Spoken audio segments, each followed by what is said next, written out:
Assalamualaikum warahmatullahi wabarakatuh. Innal hamdalillah nahmaduhu wa nasta'inuhu wa nastaghfiruh wa na'udzu billahi min shururi anfusina wa min sayyiati a'malina. May yahdihillahu fala mudilla lahu wa may yudlil fala hadiya lahu. Wa asyhadu an la ilaha illallah wahdahu la syarika lahu wa asyhadu anna Muhammadan 'abduhu wa rasuluh. Allahumma salli wa sallim ala nabiyyina Muhammad wa ala alihi wa ashabihi wa man ittaba'ahum bi ihsanin ila yaumiddin. Amma ba'd. Bapak-bapak, ibu-ibu, ikhwati billah rahimakumullah dan para pemirsa Najiyah TV dimanapun Anda berada, azzanallahu wa iyyakum. Alhamdulillahilladzi bi ni'matihi tatimmu shalihat. Kesempatan yang berbahagia ini dengan nikmat dan karunia Allah Subhanahu wa taala kembali kita dapat duduk bersama dalam rangka melanjutkan pembahasan kita dari kitab Al-Wajiz fi Fiqh Sunnah wal Kitab Al-Aziz. Pembahasan kita kesempatan ini adalah tentang haddur riddah. Hukuman had bagi orang yang murtad. Langsung saja kita akan membacakan apa yang dituliskan oleh penulis dalam kitabnya. Beliau menyebutkan yang pertama, haddur riddah al-hassu 'ala as-sabati 'ala ad-din. Perintah untuk konsisten, ya, bertegang teguh di atas agama Islam. Kemudian beliau mendatangkan firman Allah Subhanahu wa taala surah Ali Imran ayat 102, ya ayyuhalladzina amanu taqullaha haqqa tuqatih wa la tamutunna illa wa antum muslimun. Wahai orang-orang yang beriman, bertakwalah kepada Allah haqqa tuqatih, dengan sebenar-benar bertakwa kepadanya. Wa la tamutunna illa wa antum muslimun, dan janganlah kalian mati kecuali kondisi kalian apa? Muslimun. Ya. Ya, antum muslimun, kalian dalam kondisi muslim, ya, beriman. Dalam ayat yang mulia ini, ya, ada perintah untuk senantiasa bertakwa kepada Allah Subhanahu wa taala. Ya. Berpegang teguh dengan syariat Allah Subhanahu wa taala. Kemudian di ujung ayat Allah katakan wala tamutunna, dan janganlah kalian mati, meninggal dunia. Di sini bukan berarti larangan untuk mati, karena ajal itu Allah yang menentukannya. Tapi yang dimaksud di sini adalah hendaklah kalian senantiasa berpegang teguh di atas Islam sampai kalian meninggal dunia. Maka di sini adalah perintah Allah SWT untuk terus, ya, berpegang teguh, konsisten di atas agama Islam. Kemudian berikutnya at-tahdhir minar riddah. Peringatan terhadap riddah. Apa yang dimaksud dengan riddah? Apa bedanya riddah dan murtad? Riddah itu adalah perbuatannya, kalau murtad itu adalah orangnya. Allah SWT berfirman, ya ayyuhalladzina amanu, wahai orang-orang yang beriman, may yartadda minkum an dinih, siapa yang murtad dari agamanya, siapa yang keluar dari agamanya, fasawfa ya'tillahu biqaumin yuhibbuhum wa yuhibbunah. Niscaya Allah akan mendatangkan kaum yang Allah mencintai mereka dan mereka mencintai Allah. Ini pertama.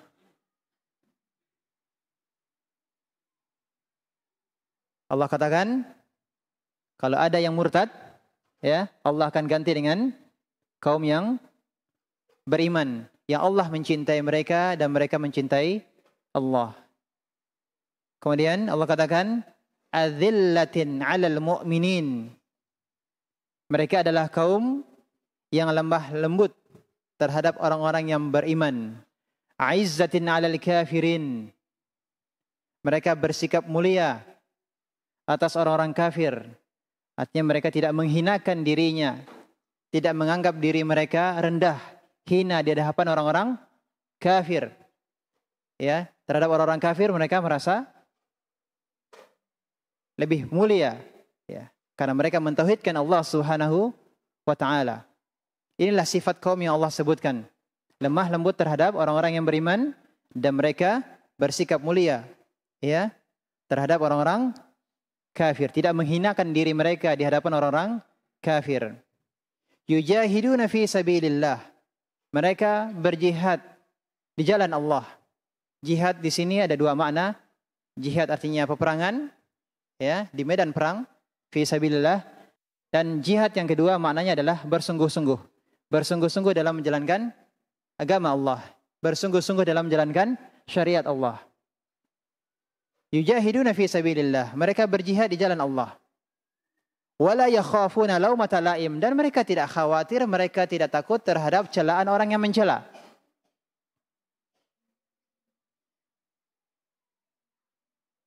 Untuk menjadi orang yang beriman, untuk menjadi orang yang taat, pasti ada saja orang yang tidak suka.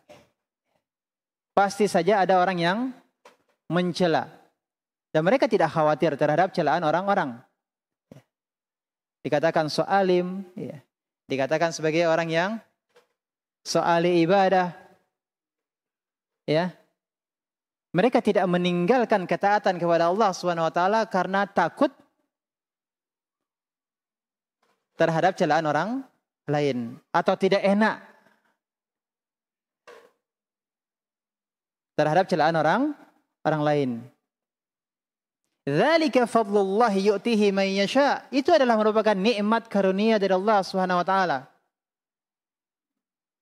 Allah mendatangkan kaum yang mereka mencintai Allah dan Allah mencintai mereka, itu karunia atau bukan?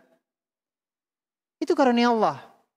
Allah jadikan mereka adalah orang-orang yang lemah lembut, berlaku lemah lembut terhadap orang-orang yang beriman. Itu karunia atau bukan? Karunia. Dan mereka memiliki izzah, memiliki kemuliaan, memiliki kehormatan. Tidak minder, tidak merasa hina di hadapan orang-orang kafir. Itu kemuliaan atau tidak? Kemuliaan. Karena kenyataannya juga kaum muslimin banyak yang tidak lemah lembut terhadap sesama kaum muslimin. Namun terhadap orang-orang kafir mereka berlaku lemah lembut. Dan parahnya lagi mereka menghinakan diri mereka di hadapan orang-orang kafir.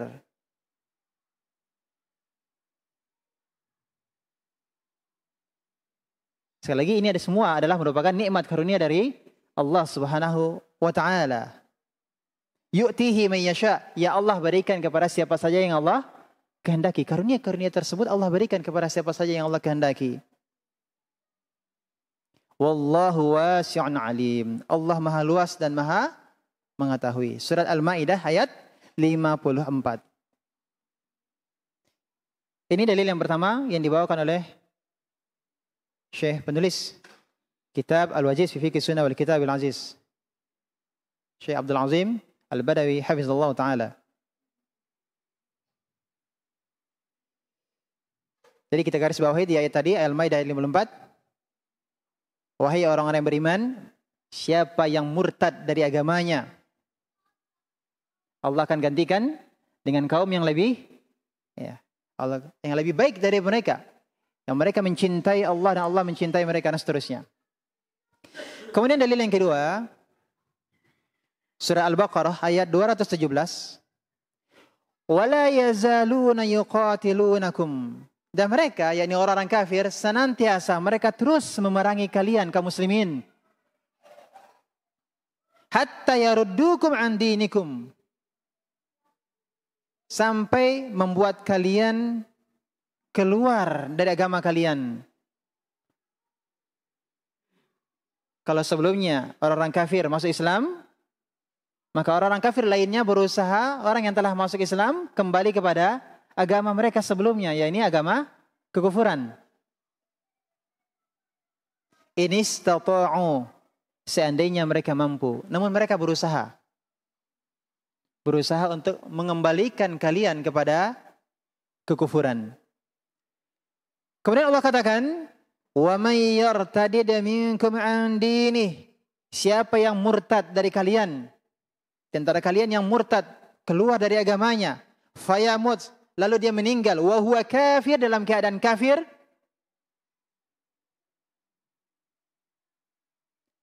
apa sanksinya? Allah katakan, faulaika habitat a'maluhum fid dunya wal akhirah. Mereka adalah orang-orang yang sirna, yang habis amal-amal mereka di dunia dan di akhirat. Langsung habis amal kebaikan mereka selama ini ketika mereka muslim, habis ketika mereka murtad. Dan di akhirat apalagi tidak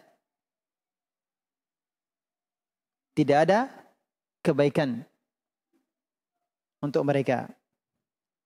Kemudian Allah katakan, wa ulaika ashabun nar, mereka lah para penghuni neraka.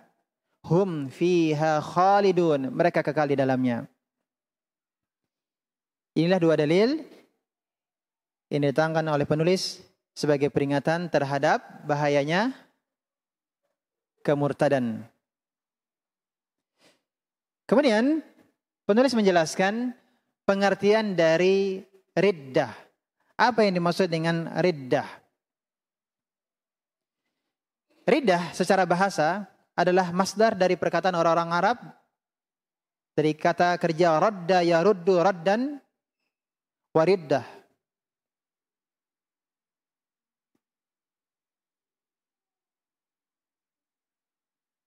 Berasal dari asal katanya nih, radada, yang menunjukkan raj'u syai', mengembalikan sesuatu. Secara bahasa artinya apa? Mengembalikan sesuatu. Seperti seorang yang mengatakan, aradatu syai'a arudduhu radda. Aku mengembalikan sesuatu. Ya, mengembalikan sesuatu. Dan orang yang keluar dari agama dikatakan sebagai murtad. Orang yang keluar dari agama dikatakan dengan murtad. Ya. Dikarenakan radda nafsahu ila kufar. Karena dia telah mengembalikan dirinya kepada kekufuran. Seorang yang keluar dari agama Islam dikatakan murtad, ya, berasal dari kata radda. Radda syai' artinya mengembalikan sesuatu. Ya, dia dikatakan murtad karena dia telah mengembalikan dirinya kepada kekufuran.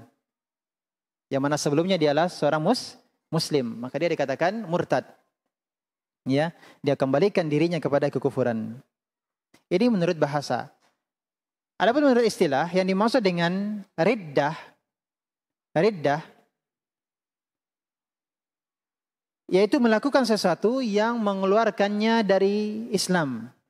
Melakukan sesuatu yang mengeluarkannya dari Islam. Apakah itu dalam bentuk nutqan, ucapan, atau i'tiqadan, keyakinan, atau syakkan, keraguan, atau dalam bentuk perbuatan. Jadi dia melakukan sesuatu yang mengeluarkannya dari apa? Dari Islam. Apakah itu dalam bentuk ucapan? Ya, dia mengucapkan sesuatu yang itu menyebabkannya keluar dari Islam, atau dia memiliki keyakinan, ya, ada i'tiqad, keyakinan yang menyebabkan dia keluar dari Islam, atau karena keraguan terhadap Islam, atau dia melakukan sesuatu, ya, artinya berupa perbuatan, yang perbuatan tersebut menjadikannya keluar dari Islam. Jadi riddah itu adalah perbuatannya. Kemudian yang dimaksud dengan murtad itu adalah orangnya. orang yang melakukan kekufuran setelah keislamannya. Yang melakukan kekufuran setelah keislamannya. Apakah dengan ucapan, ataukah keyakinan, ataukah karena dia ragu, ataukah dia melakukan sesuatu. Walau kan hazilan, meskipun itu hanya canda.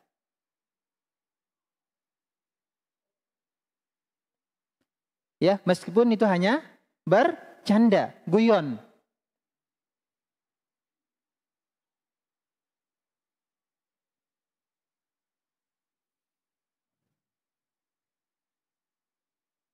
Jadi ini segala sesuatunya tadi, ya, yang bisa menyebabkan seseorang itu keluar dari Islam, ya. Hendaklah berhati-hati dari hal ini, terlebih lagi di saat bercanda. Ya, jangan sampai nanti menyinggung-nyinggung masalah agama. Yang bisa jadi tanpa dia sadari, atau mungkin dia sadari telah menjadikannya keluar dari Islam. Kemudian penulis menjelaskan, dengan hal apa seseorang dikatakan sebagai seorang yang murtad. Seorang muslim, dia tidak dianggap keluar dari Islam dan tidak dihukumi sebagai seorang yang murtad kecuali kalau dia berlapang dada dengan kekufuran.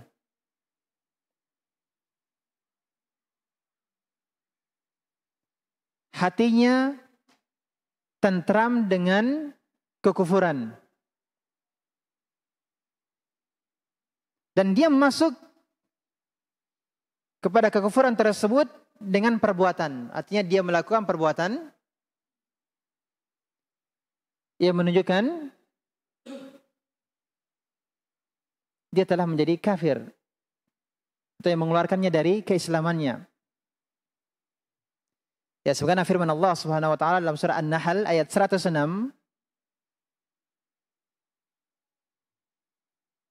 Allah Subhanahu wa taala menjelaskan tentang orang yang murtad adalah orang yang walakin man syaraha bil kufri sadara. Bukan orang yang dipaksa untuk apa? Menjadi kufur. Tapi dalam hatinya masih tetap berpegang teguh dengan keislamannya. Namun karena dia terpaksa dia mengatakan sesuatu atau berbuat sesuatu karena dia terancam, ya, terancam nyawanya. Maka ini tidak dikatakan murtad. Ya, Allah katakan yang murtad itu adalah yang hatinya menerima kekafiran dengan lapang dada. Tentram dia dengan kekafiran. Dan sebagaimana sabda Nabi SAW, innamal a'malu binniyat wa innamal likulli imri'in ma nawa. Setiap amalan tergantung pada niatnya dan setiap orang mendapatkan apa yang dia niatkan.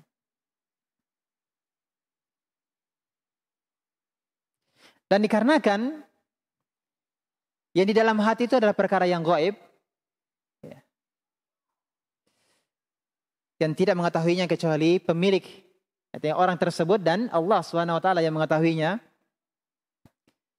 Maka menghukumi seseorang itu murtad ataukah tidak, tentu harus ada bukti yang jelas, yang pasti, tidak ada keraguan bahwa dia telah murtad. Melakukan sesuatu yang jelas-jelas. Tidak perlu tafsiran apakah ini kekufuran ataukah tidak. Contohnya terkait dengan sujud. Kalau dahulu sujud itu ada sujud yang bentuknya adalah tahiyah, penghormatan. Dan ada sujud ibadah. Sujudnya para malaikat kepada Nabi Adam alaihissalam itu sujud apa? Ibadah atau tahiyah? Tahiyah, penghormatan, bukan ibadah. Demikian juga sujudnya anak-anak Nabi Yakub alaihissalam. Sujud mereka adalah tahiyah. Karena masa itu masih diperbolehkan, artinya masih dalam syariat tersebut sujud dalam rangka penghormatan itu diperbolehkan. Namun ketika di zaman Nabi SAW masih diperbolehkan atau tidak? Sujud tahiyah ini tidak lagi diperbolehkan. Berarti yang tersisa sujud apa? Sujud ibadah. Mu'ad bin Jabal radhiyallahu anhu ketika sujud kepada Nabi SAW, sujud dalam rangka apa? Menghormati Nabi SAW, bukan sujud ibadah. Apakah Nabi SAW membiarkannya? Tidak. Nabi SAW melarangnya. Apa kata Nabi SAW? La kuntu amiran ahadan ayyasjuda li ahadin. Kalau seandainya aku memerintahkan seseorang untuk sujud kepada orang lain, la amartu mura'atan an tasjuda li zawjiha. Akan aku perintahkan istri untuk sujud kepada suaminya. Kalau Rasulullah SAW memerintahkan manusia untuk sujud kepada manusia.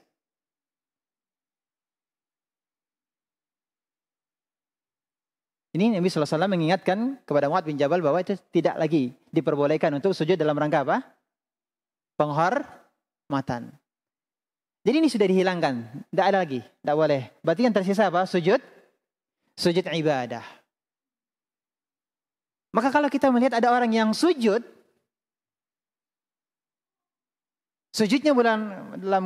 dalam kondisi dia sholat gitu ya. Sujud kepada makhluk gitu.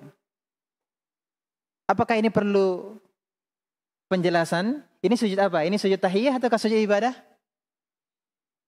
Sudah jelas. Sujud itu hanya satu. Apa? Ibadah. Bisa dipahami sampai di sini? Nah, jadi dia melakukan sesuatu yang tidak perlu tafsiran lagi. Nah, ini yang dilakukan ini adalah kesyirikan, kekufuran, atau kayak sesuatu yang diperbolehkan. Tidak ada lagi perdebatan pembahasan dalam masalah ini. Sujud sekarang ini tinggal sujud apa? Sujud ibadah, bukan sujud lagi penghormatan.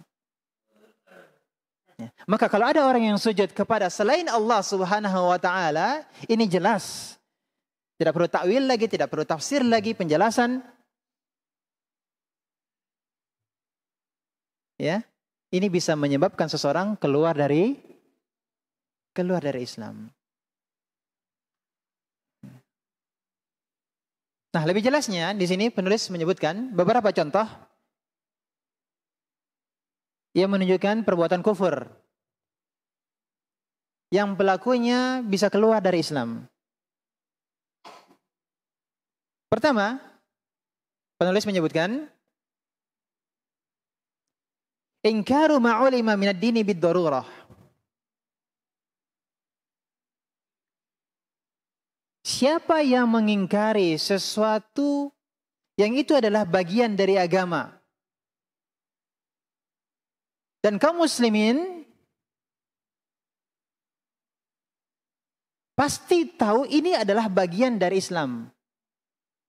Artinya satu kepastian, tidak bisa tidak, kaum muslimin sampai orang awam pun juga tahu. Contoh, ada yang mengingkari bahwasanya Allah SWT adalah Maha Esa.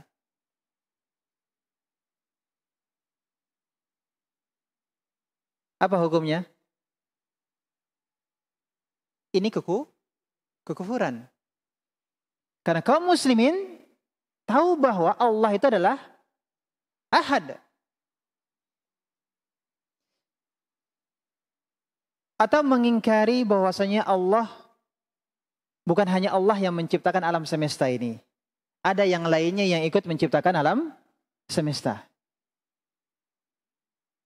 Kaum muslimin merupakan satu kepastian, siapa yang tidak tahu kalau Allah lah yang menciptakan alam semesta ini. Contoh yang lain, penulis menyebutkan di sini mengingkari keberadaan malaikat. Mengingkari keberadaan malaikat. Tidak beriman dengan adanya malaikat. Ini bahaya. Termasuk diantaranya juga akan mengingkari malaikat Jibril. Ini berkenaan dengan apa? Dengan wahyu.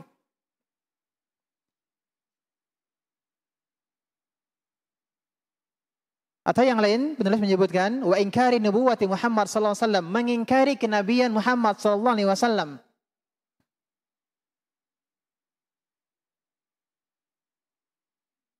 Berarti ini terkait dengan apa? Etikot, keyakinan ya. Ini keyakinan yang bisa mengeluarkannya dari keislamannya. Kenapa? Karena Rasulullah SAW telah bersabda, la yasma'u bi ahadun min hadil ummah. Tidaklah salah seorang pun dari umat ini yang mendengar tentangku, apakah itu Yahudi kah, Nasrani kah, thumma lam yu'min billadhi ursiltu bihi, dan dia mati dalam keadaan tidak beriman dengan apa yang aku bawa, artinya tidak beriman dengan Islam, illa kana min ashabin nar, melainkan dia termasuk apa? Penduduk neraka. Artinya di zaman Nabi Muhammad SAW, sebelum diutusnya beliau sebagai Nabi, mungkin ada yang menjadi Yahudi. Ada yang Nasrani, beriman dengan apa yang dibawa oleh Nabi Musa, beriman dengan apa yang dibawa oleh Nabi Isa. Namun ketika Nabi kita Muhammad SAW ya, diangkat menjadi Nabi, menjadi Rasul, dan mereka Yahudi dan Nasrani tidak beriman dengan kenabian Nabi Muhammad SAW, maka mereka dihukumi apa? Kafir.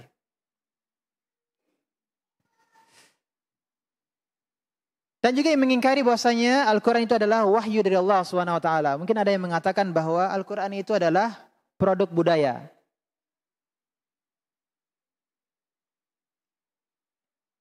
Ini adalah kekufuran. Mengingkari adanya hari kebangkitan. Tidak beriman dengan adanya hari kebangkitan. Tidak beriman dengan adanya pembalasan. Wa ingkari fardiyatis salah. Mengingkari kewajiban salat.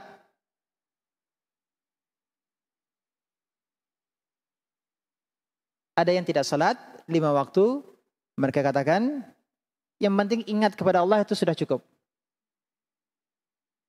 Yang penting ingat Allah itu sudah dikatakan salat. Dan kemudian mereka tidak salat 5 waktu.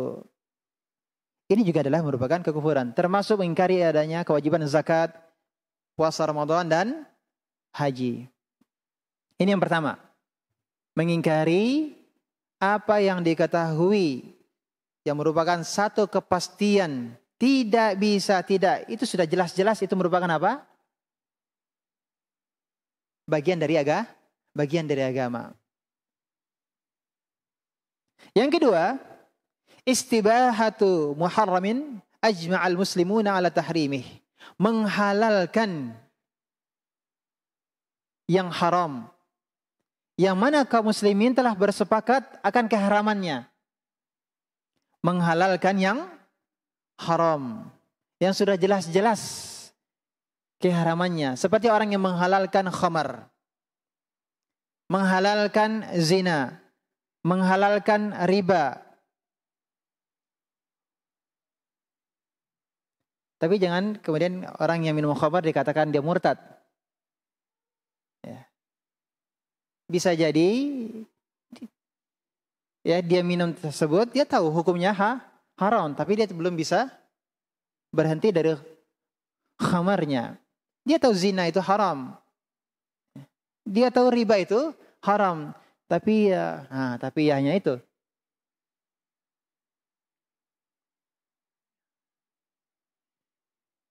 Artinya dia masih meyakini itu haram. Tapi kalau dia mengatakan bahwa khamar itu halal, riba itu halal. Padahal Allah telah mengatakan wa halallahu al-bai'a wa harramar riba. Allah menghalalkan jual beli dan mengharamkan riba. Nah. Kemudian yang lainnya adalah menghalalkan babi. Ya. Kalau ada yang makan, maaf, kalau ada yang makan babi dengan keyakinan itu halal, maka berarti apa? Dia telah melakukan kekufuran. Ya, mengingkari apa yang telah diharamkan oleh Allah Subhanahu wa taala. Selanjutnya adalah menghalalkan darah kaum muslimin.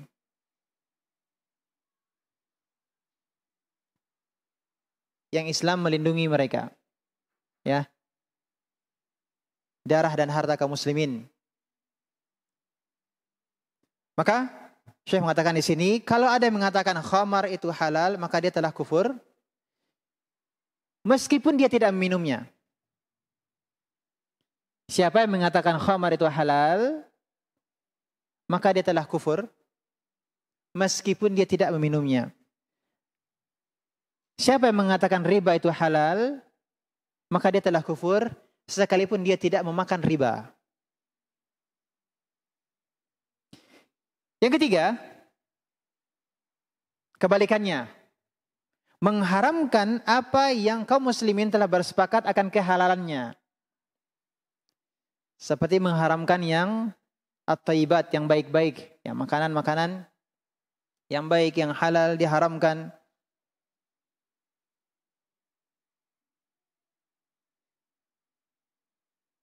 Mungkin ada di antara kaum muslimin yang contoh saja, yang tidak bisa makan daging kambing karena suatu sebab. Atau makanan yang lainnya. Dia tidak bisa makan, bukan berarti mengharamkannya.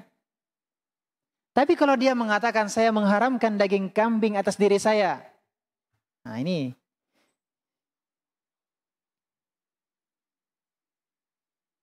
Kalau yang dia maksud di situ adalah dia haramkan, berarti dia kalau makan daging kambing dia berdosa. Ini apa? Kekufuran. Karena dia mengharamkan apa yang Allah halalkan.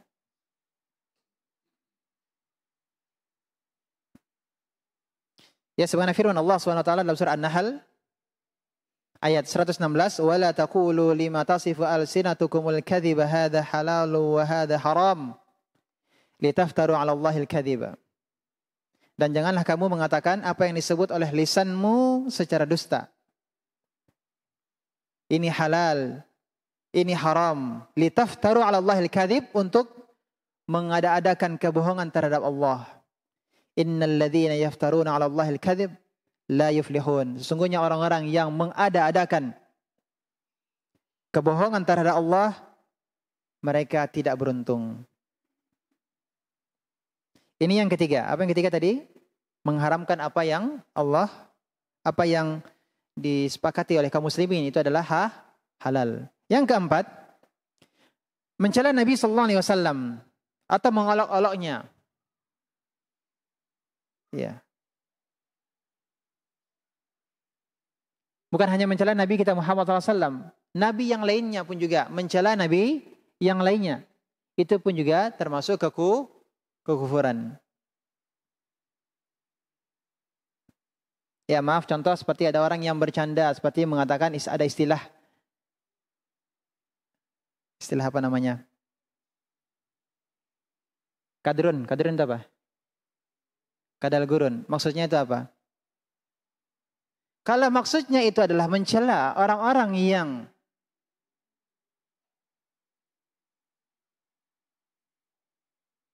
mengikuti syariat Nabi sallallahu alaihi wasallam.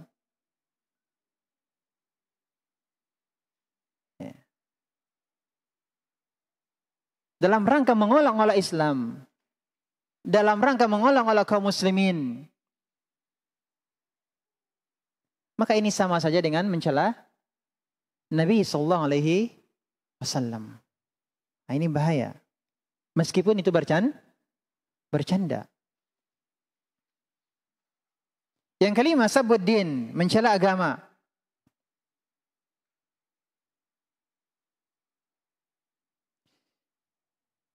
Yang keenam, at-ta'nu fil kitabi wa sunnah. Ya, mencela, menghujat Al-Quran dan sunnah.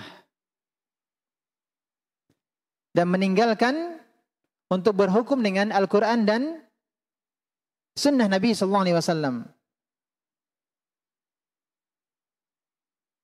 dan menganggap hukum-hukum buatan manusia itu lebih baik daripada Al-Quran dan Sunnah Nabi Sallallahu Alaihi Wasallam.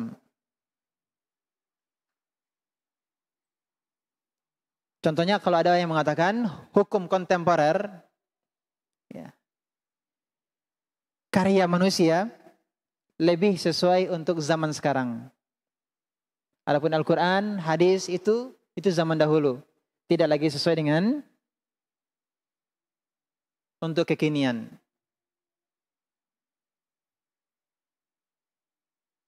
Menganggap ada hukum yang lain lebih utama daripada Al-Quran dan Sunnah Nabi SAW, ini adalah merupakan apa? Kekufuran yang menjadikannya keluar dari Islam. Yang ketujuh, pengakuan seseorang bahwasanya wahyu diturunkan kepadanya. Ini terkait dengan apa? Ada orang yang mengaku sebagai nabi palsu. Yang kedelapan, penulis menyebutkan yang kedelapan adalah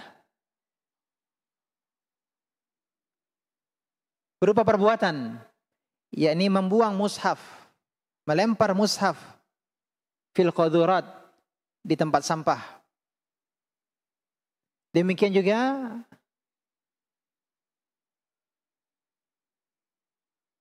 mencampakkan kitab-kitab hadis. Ya, membuang mushaf, membuang kitab-kitab hadis karena menghinakannya, karena merendahkan Al-Quran, karena merendahkan hadis Nabi Sallallahu Alaihi Wasallam. Dan penulis di sini mengatakan, faqad ammatil balwa bihada, dan ini sudah merata. Tidaklah kamu berjalan, melainkan pasti kamu akan melihat adanya kertas. Di situ dituliskan ayat-ayat Allah Subhanahu wa taala yang dilemparkan, dicampakkan begitu saja di atas tanah.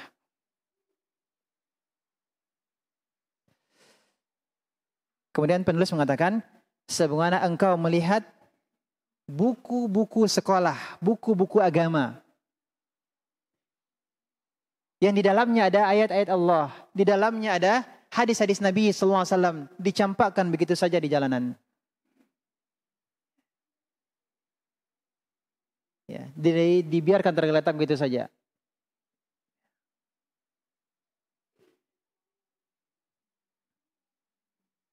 Nah, ini tentu menjadi peringatan, jangan sampai hati kita tidak tergerak, ya. Kalau kita melihat, ya, ada mungkin mushaf, mungkin buku Iqra juga gitu ya, yang sobek gitu ya, dibiarkan begitu saja. Kita ambil, kita amankan, kita letakkan pada tempat yang patut.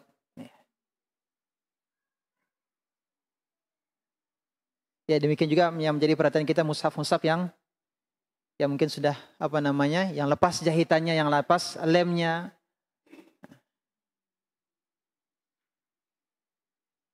Ya. Mudah-mudahan ini menjadi perhatian kita semuanya. Khawatir kita, ya, ini pembiaran, ya, terhadap Al-Quran. Ya, jangan sampai ini menjadi pemandangan yang biasa, padahal itu adalah Al-Quran. Itu hadis-hadis Nabi SAW, termasuk buku-buku sekolah, ya, buku-buku agama. Tapi ikhwati fillah rahimakumullah. Tadi sudah berapa tadi? 8, itu yang 9. Yang ke-9 adalah di antara contoh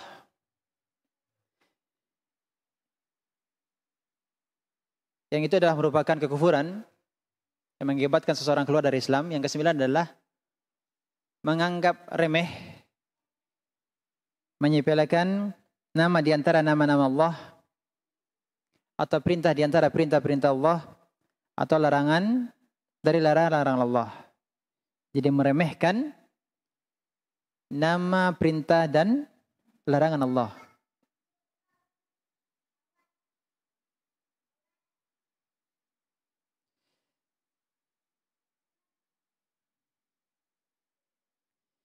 Yang ke-10, mengibadati berhala, tawaf di kuburan, beristighosah kepada penghuni kuburan, berdoa meminta kepada mereka, yang di penghuni kuburan, meminta pertolongan dari mereka.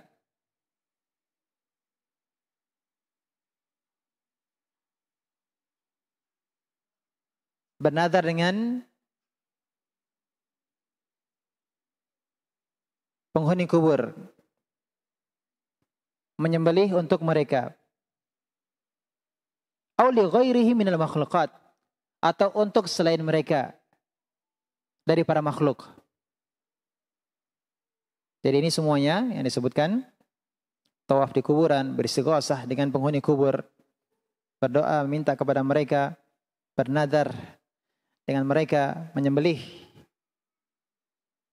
untuk mereka atau untuk selain mereka dari makhluk. Ini yang ke-10.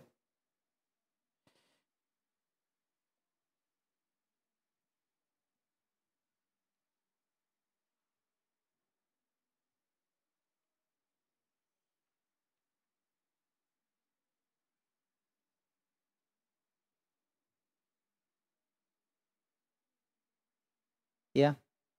Syirik itu adalah bagian dari kekufuran. Syirik adalah bagian dari kekufuran. Dan riddah juga adalah bagian dari kekufuran.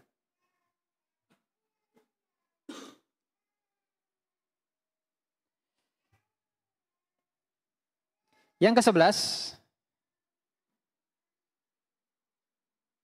melecehkan sesuatu dari syariat. Di sini penulis menyebutkan contohnya,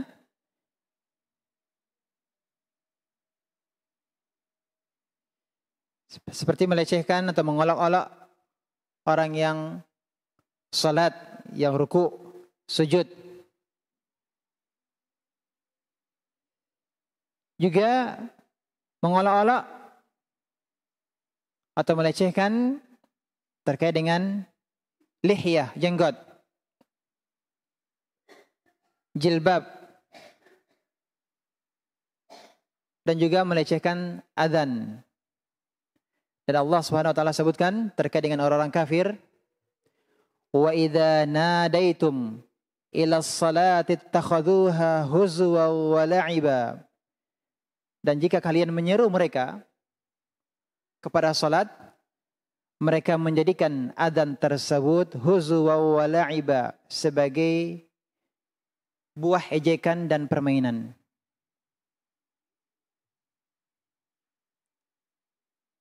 Dzalika bi'annahum qaumun la ya'qilun.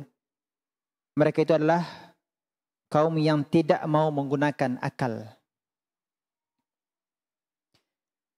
Dan kemudian terkait dengan orang-orang munafik, kalau tadi orang-orang kafir yang mereka melecehkan, mengolok-olok adzan. Terkait dengan orang kafir, Allah sebutkan dalam surat At-Taubah ayat 64 sampai dengan ayat 66. Yahdharul munafiquna an tunazzala alaihim suratun tunabbi'uhum bima fi qulubihim. Orang-orang munafik takut. Apa yang mereka takutkan? Takut akan diturunkan terhadap mereka suatu surat. Surat yang akan menerangkan apa yang tersembunyi dalam hati mereka. Kemudian Allah katakan, Qul istahzi'u innallaha mukhrijum ma tahdharun. Katakanlah, teruskanlah ejekan-ejekanmu, sesungguhnya Allah akan mengeluarkan, akan menyatakan apa yang kalian takuti. Ayat berikutnya, ayat 65. Wala in sa'altahum la yaqulunna innama kunna nakhudhu wa nal'ab. Dan jika kalian bertanya kepada mereka, niscaya mereka akan mengatakan, kami hanya nakhud, bersenda gurau, wa nal'ab, main-main. Qul, katakan, abillahi wa ayatihi wa rasulihi kuntum tastahzi'un. Katakanlah, apakah dengan Allah, ayat-ayatnya dan Rasulnya kalian selalu mengolok-olok? La ta'tadiru qad kafartum ba'da imanikum. Ayat 66, tidak usah kalian minta maaf. Kalian telah kafir sesudah beriman. Terkait dengan ayat ini, ketika perang Tabuk, olokan orang-orang munafik, ada yang berkata di antara mereka, ma ra'aitu misla qurra'ina haula. Kita belum pernah melihat ada para qori, penghafal Al-Quran yang seperti mereka ini. Ini kepada para sahabat. La arghaba butunan, sukanya tuh hanya mengisi perut saja. Wala akdaba alsinah, lisan mereka itu suka berdusta. Wala ajbana inda liqa, dan mereka itu adalah para pengecut ketika berjumpa dengan musuh. Ada sahabat yang mendengar ucapan ini kemudian disampaikan kepada Rasulullah SAW. Sahabat ini belum sampai kepada Rasulullah SAW untuk mengabarkan perkataan ini, telah turun ayat. Telah turun ayat kepada Rasulullah SAW yang mengabarkan tentang hukuman dari perkataan orang-orang munafik tersebut. Jika ditanyakan kepada mereka, mereka katakan apa? Kami hanya bersenda gurau saja, kami hanya bermain-main saja. Itu tadi yang di awal disebutkan bahwa bersenda gurau, bermain-main, mencela agama, itu adalah kekufuran.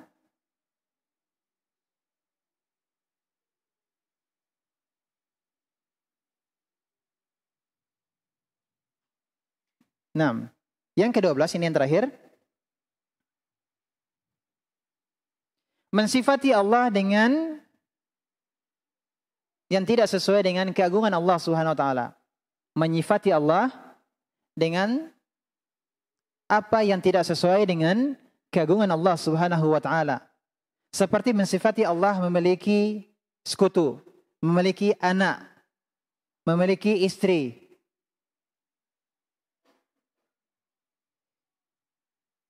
Contoh, mungkin di antara Bapak mungkin pernah sebelumnya mendengar, ya, apakah itu di negeri kita ucapan ini, mungkin dia pernah mendengar sebelumnya dari ustadz-ustadz, ya, yang beredar di YouTube, dan itu juga yang dikatakan untuk menyerang dakwah sunnah, ya, menyerang dakwah tauhid, mengingkari turunnya Allah Subhanahu wa taala ke langit dunia. Mengingkari hadis Nabi sallallahu alaihi wasallam tentang turunnya Allah Subhanahu wa taala di sepertiga malam terakhir ke langit dunia. Mengingkari turunnya Allah Subhanahu wa taala dengan mengatakan kalau begitu kalian menyamakannya dengan apa? Nah, ini kita mau nyebutnya saja ini dah tidak patut untuk diucapkan.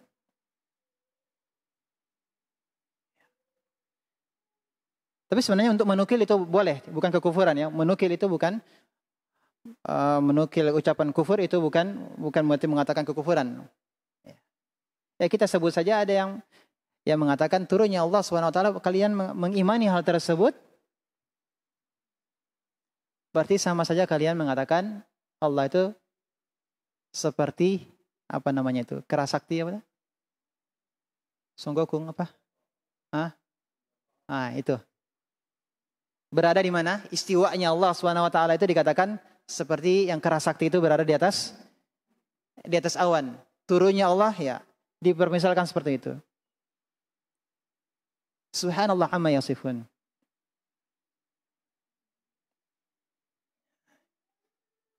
Ya. Ini tidak layak. Tidak patut. Dan sudah disampaikan hujjah kepada mereka, malah dibantah. Kalau membantah berarti paham atau tidak itu? Berarti hujah sampai atau tidak? Sampai. Berarti dia paham atau tidak? Kalau tidak paham tidak akan mungkin membantah. Iya tidak?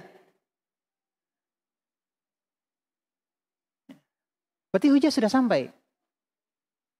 Yang seperti ini apakah masih bisa diberikan uzur karena kejahilan? Hujah sudah sampai.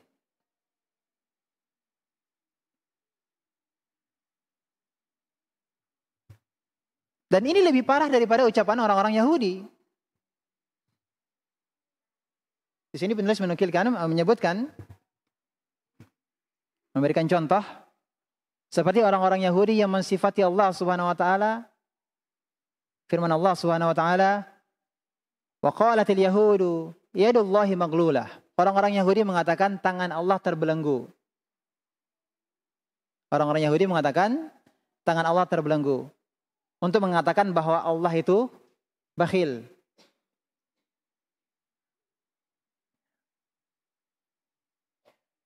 Karena Allah katakan, "Ghullat aydihim wa lu'inu bima qalu."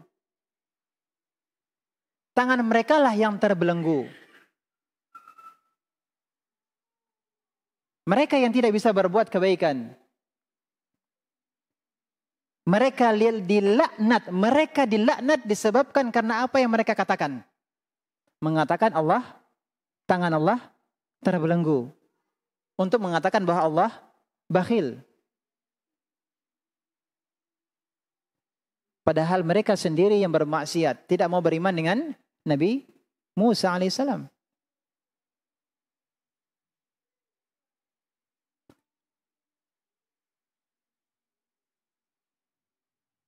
Bal yadahu mabsutatan yunfiku kaifa yasha. Akan tetapi kedua tangan Allah itu terbentang, terbuka.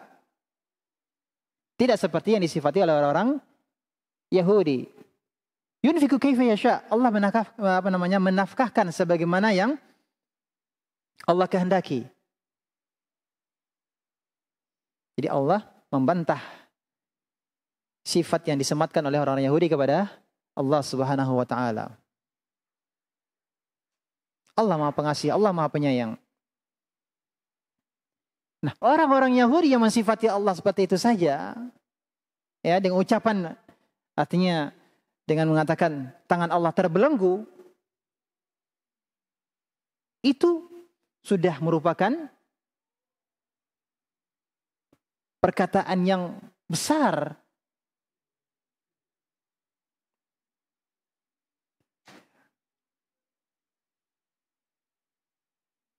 Dilaknat oleh Allah Subhanahu wa taala.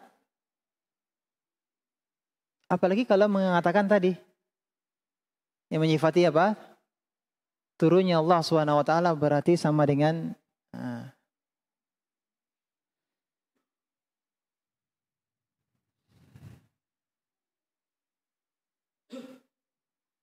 ini adalah contoh-contoh ya, contoh-contoh terkait dengan perkara-perkara yang menyebabkan seseorang jatuh kepada kekufuran. Maka sangat bagus, dulu pernah kita mempelajari dan mudah-mudahan berkesempatan untuk kita murojaah dan bapak-bapak, ibu-ibu juga bisa kembali mempelajari tentang nawaqidul Islam. Perkara-perkara yang bisa membatalkan keislaman seseorang. Itu sangat bagus untuk dipelajari dan dipahami dengan baik. Ya, kita pelajari perkara-perkara yang membatalkan keislaman seseorang. Tipis, sedikit itu. Tapi pahamilah dengan baik. Berikutnya adalah hukum orang yang murtad. Siapa yang melakukan perkara-perkara tadi yang menyebabkan seseorang kafir, kalau dia melakukan hal tersebut karena memang dia mengetahuinya, tahu betul bahwa memang itu adalah kekufuran,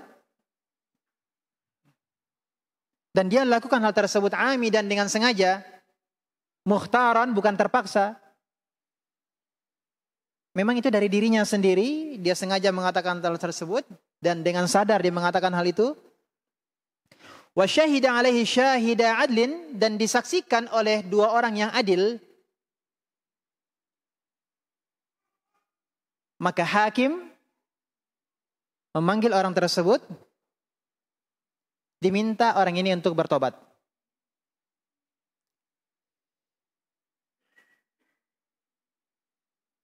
Kalau dia bertobat, maka selesai urusannya.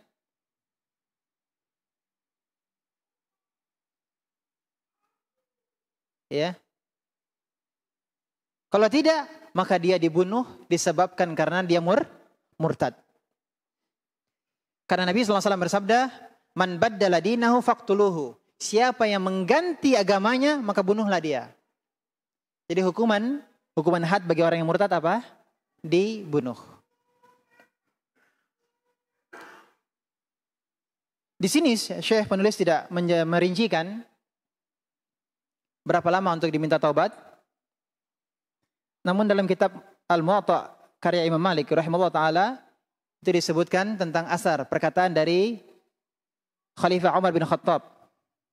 Di situ disebutkan Umar bin Khattab memerintahkan untuk orang yang murtad diminta bertobat selama 3 hari, dikasih waktu 3 hari. Kalau dia tidak bertobat, maka dia dibunuh disebabkan karena murtad. Nah, bagi orang yang bertobat bagaimana? Bagi orang yang bertobat,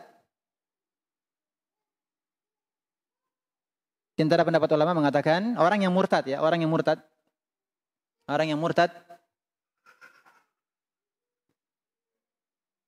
dengan mengucapkan apa? 2 kalimat syahadat. Taubatnya adalah dengan mengucapkan dua kalimat syahadat. Dan juga mengatakan keyakinan yang benar. Kalau ini terkait dengan apa? Terkait ada perkataan, contoh seandainya ada yang mengatakan semua agama itu sama. Maka ketika dia bertobat, dia harus mengatakan bahwa tidak semua agama sama, yang hak itu hanya agama Islam. Jadi dia harus menyatakan, mengingkari perkataan yang menunjukkan apa? Kekufuran. Ya, perkataan yang menyebabkan dia murtad atau perbuatan yang menyebabkan dia murtad. Dia harus bertobat dari hal tersebut. Nah, namun di sini tidak dijelaskan oleh Syekh terkait dengan 2 kalimat syahadat tadi dan juga tidak disebutkan dengan terkait dengan berapa lamanya diminta untuk tobat. Ya. Ini sekedar tambahan ya. Tambahan penjelasan.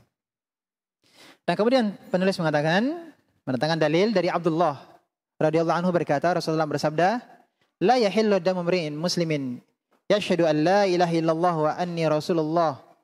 Tidak halal darah seorang muslim